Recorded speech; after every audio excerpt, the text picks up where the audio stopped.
प्यारी साध संगत जी, अभ्यास का क्या महत्व है, आओ सुनते हैं। प्राचीन समय में विद्यार्थी गुरुकुल में रहकर ही पढ़ा करते थे। बच्चे को शिक्षा ग्रहण करने के लिए गुरुकुल में भेजा जाता था। बच्चे गुरुकुल में गुरु के सानिध्य में आश्रम की देखभाल किया करते थे और अध्ययन भी किया करते थे। वरदराज को भी सभी की तरह गुरुकुल भेज दिया गया। वहां आश्रम में अपने साथियों के साथ घुलने मिलने लगा, लेकिन वह पढ़ने में बहुत ही कमजोर था। गुरुजी की कोई भी बात उसके बहुत कम समझ में आती थी।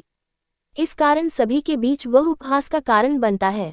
उसके सारे साथी अगली कक्षा में चले गए, लेकिन वो आगे नहीं बढ़ पाया। गुरुजी ने भी आखिर हार मानकर उसे बोला, बेटा वरदराज, मैंने सारे प्रयास करके देख लिए हैं। अब यही उचित होगा कि तुम यहाँ अपना समय बर्बाद मत करो। अपने घर चले जाओ और घरवालों की काम में मदद करो। वरदराज ने भी सोचा कि शायद विद्या मेरी किस्मत में नहीं है, और भारी मन से गुरुकुल से घर के लिए निकल गया। दोपहर का समय था। रास्ते में उसे प्यास लगने लगी। इधर उधर देखने पर उसने पाया कि थोड़ी दूर पर ही कुछ महिलाएं कुएं से पानी भर रही थी। वह कुएं के पास गया। वहां पत्थरों पर रस्सी के आने जाने से निशान बने हुए थे। तो उसने महिलाओं से पूछा, ये निशान आपने कैसे बनाए? तो एक महिला ने जवाब दिया, बेटे ये निशान हमने नहीं बनाए। ये तो पानी खींचते समय इस कोमल रस्सी के बार बार आने जाने से ठोस पत्थर पर भी ऐसे निशान बन गए हैं। वरदराज सोच में पड़ गया। उसने विचार किया कि जब एक कोमल से रस्सी के बार बार आने जाने से एक ठोस पत्थर पर गहरे निशान बन सकते हैं, तो निरंतर अभ्यास से मैं विद्या ग्रहण क्यों नहीं कर सकता।